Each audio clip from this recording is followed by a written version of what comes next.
students, we have seen a study that is Chinese Republican establishment and May 4th movement.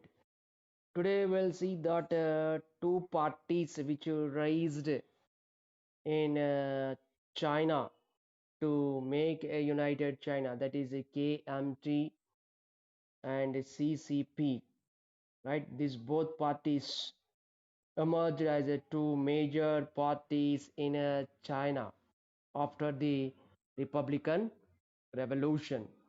And here, Kuomintang, which is also known as KMT, it focused on urban areas. It means it focused to get support from urban areas. And by the time industrial growth was very slow and it was limited. It was 5 lakh people as workers in the cities like Shanghai in 1919. And these cities like Shanghai, they turned to center of the modern growth. There was only small percentage of workers employed in modern industries. That was shipbuilding. Shipbuilding was a modern industry. This is said by the KMT instead. Let me take you to that Shanghai, which is an important city. Dear students, this is Shanghai city. It was a center of the shipbuilding. That was a modern industry. Shipbuilding is a modern industry. Look at that. This is the shipbuilding established at Shanghai during 1919s, and many more. We see that here many more people were small traders and shopkeepers, right? Urban workers, they earned, yeah, urban workers means workers working in shipbuilding and other industries. They were earning very low wages and their working conditions were very bad in these modern industries. So here these working hours were long and conditions of the work was very bad, and this made the workers towards the idea of freedom. This became very important. Later we see that women also understood that their rights in what to call in the society. An idea of freedom, this become very popular among the women. Women also started building unity, which is based on a family. They were discussing, many women were discussing about equality uh, and love. This is what women showing this figure, that women are united and fighting for equality. Instead, during this time, one university was established in 1902. That was Peking University. Instead, this is what a Peking University. Under this university, many schools and colleges were established, and these schools and colleges, what to call it, supported the social and cultural change which is taking place there. Journalism also started in China, and that journalism which started in China given importance to the new thinking. What is new thinking? To build a modern world and to establish a science uh, in China. They want to get rid of old traditions. Okay, so this was the Peking University. So journalism also started, that started what to call reflecting the new thinking which was going among the people. And here at the Kuomintang party led by Chiang Kai-shek, right? We discussed it. Chiang Kai-shek was very conservative. Instant conservative in the sense he was believed in old traditions, and he encouraged that women should carry some character, that good character should be with women, that he called four virtues. He declared that women have to follow four virtues, that is chastity, appearance, speech, work. These are the four characteristics women have to follow. Understand? What is chastity? It is that women have to be polite. What to call here? We see that women have to be good in the society. Understand? She must be virgin, that is called chastity. And appearance in the sense their way of dress, their length of hemlines, the dress worn by women, also prescribed or decided by the Chiang Kai-shek. Okay, and women should speak very politely. Understand? They should speak very politely with others. Understand? That was the thing. And the women work is confined to household. Women were not allowed to join with the men and work outside the family. So men only allowed to work outside. Women were confined to a house, and whereas they were limited to wear the dress which is a limited length. This is what you call, he said that women role is to confine to house zone only, and he decided the length of their dress. I'll show you that. These are the women, see their dress. They were not allowed to wear the dress which they have interest. So the dresses of the women's also decided by the Chiang Kai-shek. That is called here appearance. Understand? So the dress of the women prescribed by the Chiang Kai-shek. So these four virtues. One is chastity. They should be virgin. Second is that their appearance should be good. That means their way of dress. And third is their way of speaking. That is speech. They should speak politely, and their work is limited to household. These four virtues should be carried by women. That is stated by the Chiang Kai-shek. Understand? And he suppressed the water trade unions, because in shipbuilding many of the workers were working for long hours with low wages. Working conditions were very bad. So workers did not like this. So workers trying to form unions. If what happens when they form union, they'll start a revolution.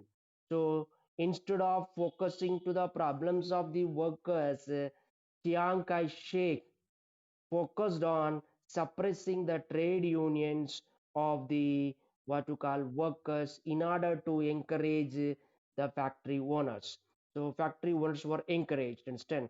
Look at here. This is the leader Kuomintang Party Chiang Kai-shek.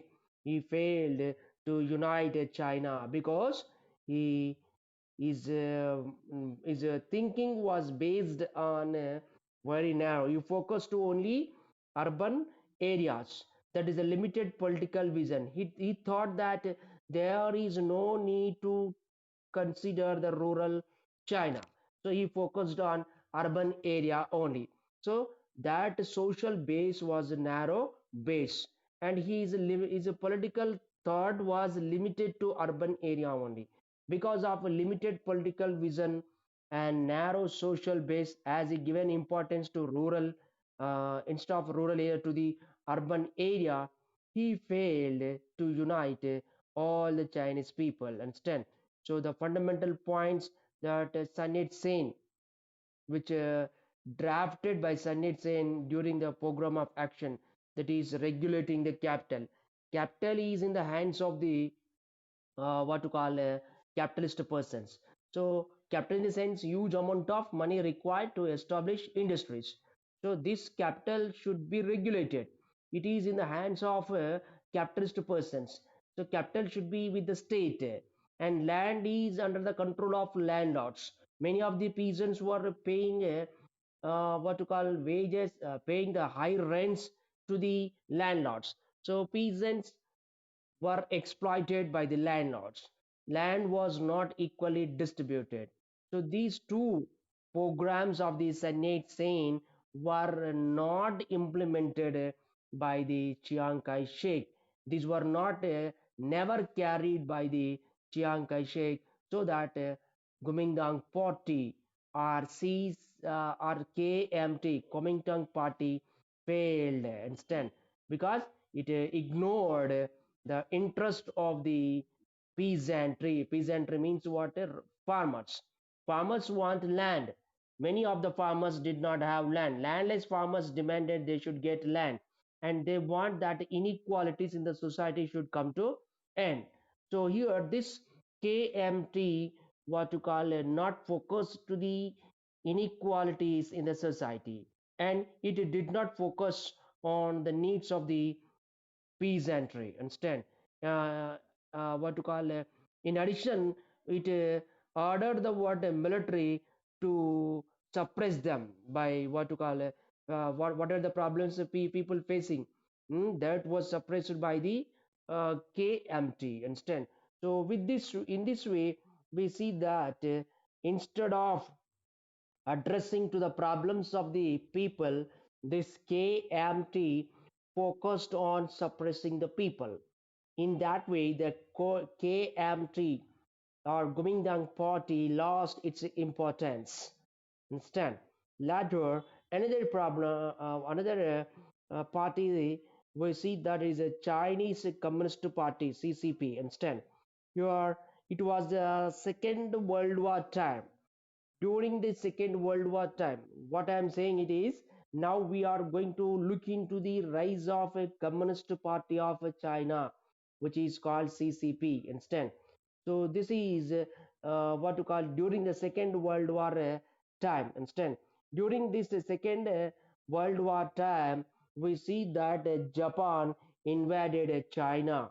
That is in 1937. Okay, most of the parts of the China were what to call annexed, that means attacked and invaded by the Japan in 1937. By this time, Kuomintang Party, which was in power, this did not stop the attacks of the Japan. So the Kuomintang Party turned back. Instead, that was a long, exhausting war between China and Japan. So China was not successful in resisting the Japanese invasion on its territories, on Chinese territories. So during this long war in 1937 between China and Japan, made China very weak. Instead, it happened between due to this war have given a lot of problems to China. It is in 1945 to 1949, the prices in China increased by 30 percentage per month every month. If it is some 30 rupees uh, in our currency, right? There it was what to call 60 rupees by next month. Again, it would be 90 rupees. So every month we see that there was a rise in the prices of the commodities. So all these had completely destroyed the lives of the ordinary people, and people throughout the China faced two crises. One is ecological crisis. One is ecological crisis, which where we see that soil exhausted. That means soil turned to infertile soil, and much of the soil covered with plain soil. That means it was deforestation. There was no plant growth in China. Understand? Do you have students look at this? This is about Sino-Japanese war. Sino means China. China and Japan, they entered into war. So due to that, 1945 to 1949, the lives of the people were very worst due to the increase in the prices of the commodities. So with the increased prices, China faced two crises. One is ecological crisis, and another is a socio-economic one. This is very important. Two crises faced by China at that time, that is ecological crisis and socio-economic crisis. What is ecological crisis? In ecological crisis, one is soil exhaustion, which means that soil turned to infertile and there was no plant growth in the area where the war occurred. So deforestation took her. Then floods increased there. Look at this. This is called deforestation, my dear students. This is what a deforestation, right? Which is with the plant cover earlier. Here you see that. This is what a deforestation. You see that is and here desertification and floods also increased, my dear students. Look at that, these are the floods. These are the problems faced by the China after the Sino-Japanese war. Understand? These problems are called ecological problems. That is soil erosion, deforestation, and floods. Understand? Then socio-economic crisis. Second problem faced by China, that is a socio-economic crisis. One is there was a what to call exploitation by landlords on the peasants. Instead, land tenure system was a very critical. There under land tenure system, landlords exploited landless people, what to call by imposing high rent. Understand? And here we see that the peasants, they fell into the indebtedness. They failed to pay the rent. Understand? So to in order to pay the rent, they took loans, and on that loans high interest was charged. In that way the people suffered with indebtedness. Understand? And in agriculture they used primitive technology. That means they cultivated the crops manually. They did not adapt the latest technology which is developing there. And another thing is that we see that there the communication was also very poor there. They did not communicate well because the communication has not developed there. These were the what problems faced by China after the Sino-Japanese war. Understand? So during this time we see that Russian Revolution also occurred, right? In 1917 we have discussed it. So after the Russian Revolution in 1917, Russia became very powerful nation and motivated many of the nations to get such a type of revolutions instead. And in many nations, people also influenced by the ideas of communism. So here in China too, certain people, leaders, they influenced and motivated by the communist ideas of the Russian Revolution, decided to establish a political party based on communism.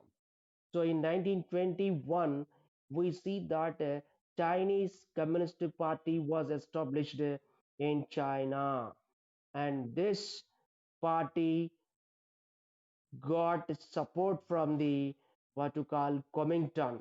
Lenin, who was the leader of the Bolshevik party in Russia, he founded one international organization to expand communism throughout the world in March 1918. That is called Comintern. Comintern was set by Lenin in March 1918. What was the aim of this Covington? To bring together all the world governments against exploitation, to end the exploitation and to expand communism throughout the world. Another is that wherever communism is there and facing the trouble, that communist parties in other countries would be given support from Comintern. So for this purpose, Comintern was established. Understand? So Comintern means come in the sense come in the sense communism. intern in the sense international. In other words, we call it a communism in international. What we call communism in international. In short, it is called Comington. So, what is the aim of this Comington? To end exploitation and to support communist parties which were taking place around the world. So in China by 1921, Communist Party of China was established, and this party received support from Comintern and Soviet Union. And this is the communism based on ideas of the Karl Marx. What is the idea of the Karl Marx? That revolution will come from working class people. From which people? Working class people would bring what you call this revolution in order to get equality and end the what so in order to get equality and to end the what inequalities instead. So here this CCP party was founded by the Mao Zedong. Who's that? It is Mao Zedong. I'll show you that here. Uh, it is what a CCP party was established in 1921, and Mao turned to the important leader of the CCP. Understand? Chiang Kai-shek was the leader of KMT. Mao Zedong, understand, Mao Tung or Mao Zedong, we call him. He belongs to the period of 1893 to 1976. So he was the founder and leader of CCP. Understand? And he took a different path. He was not on the line of what to call as Chiang Kai-shek. Chiang Kai-shek focused on urban area, right?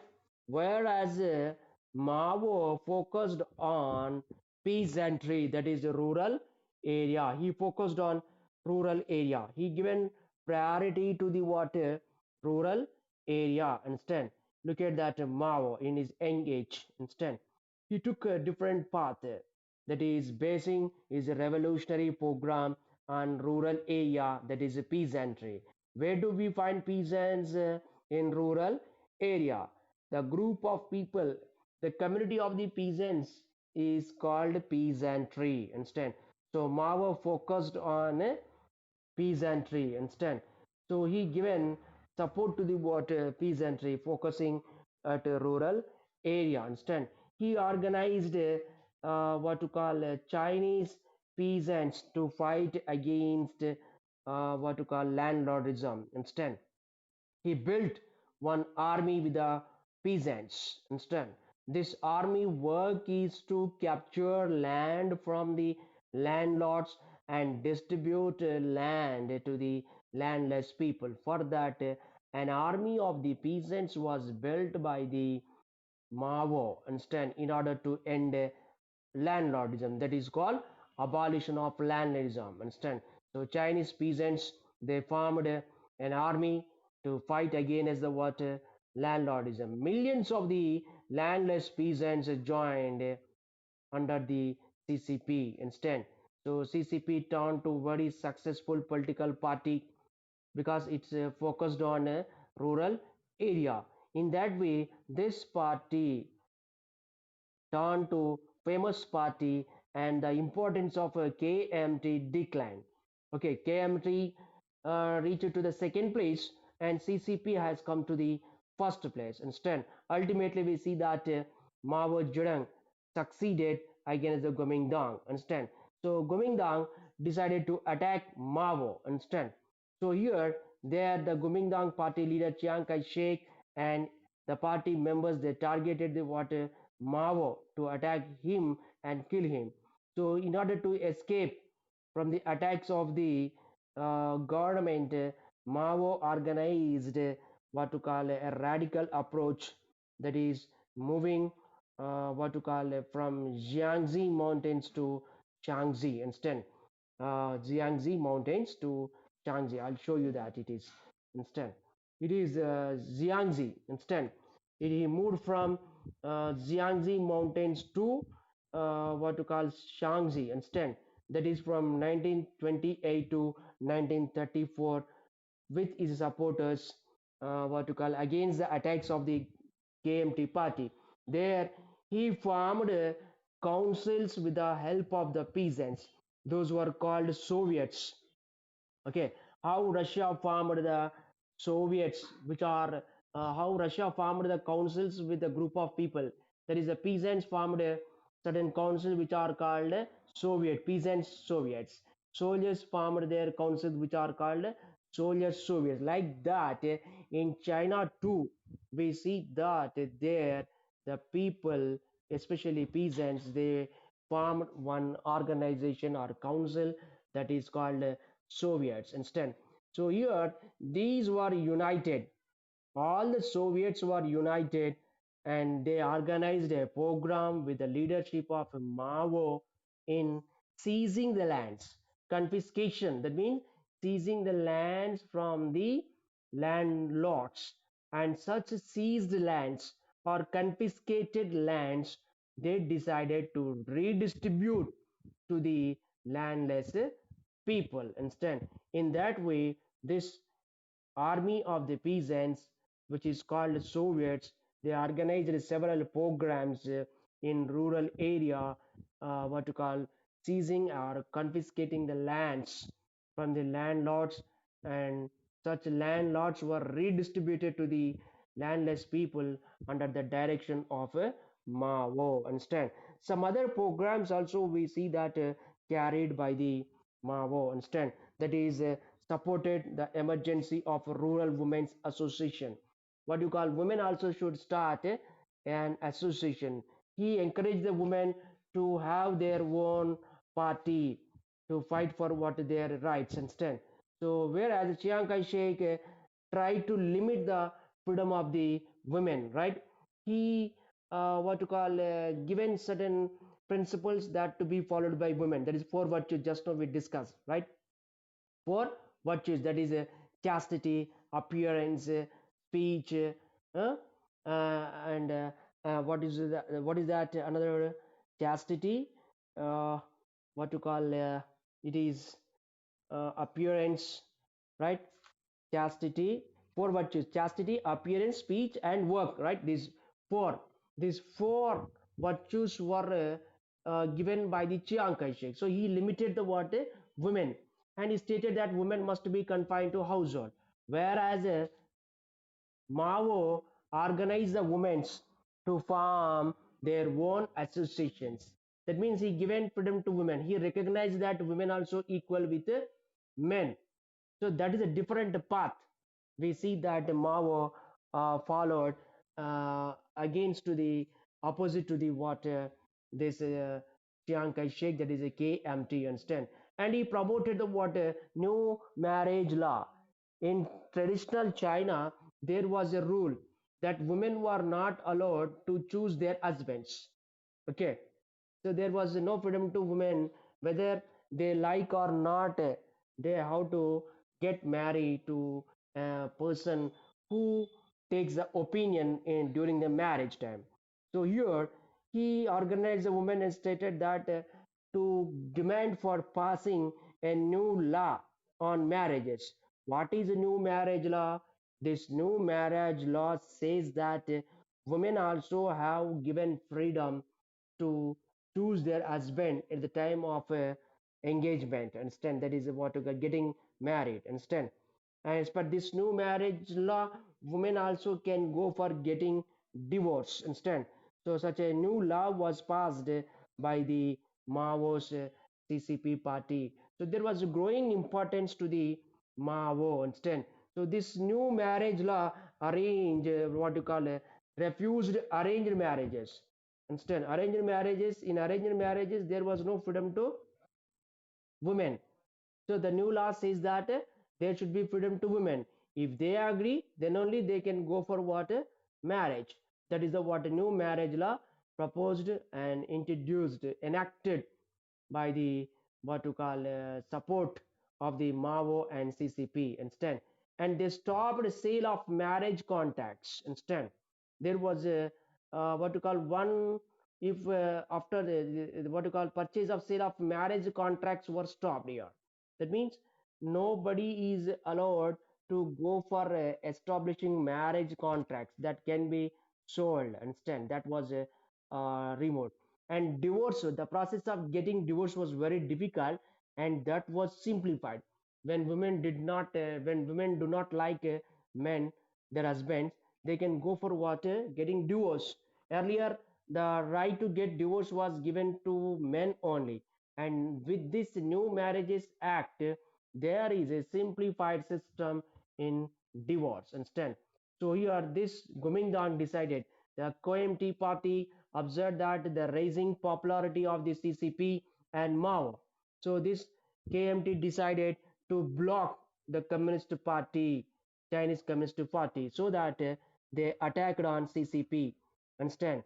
So to protect from the attacks of the KMT and Chiang Kai-shek, Mao has taken a step, that is moving from Jiangxi. Understand?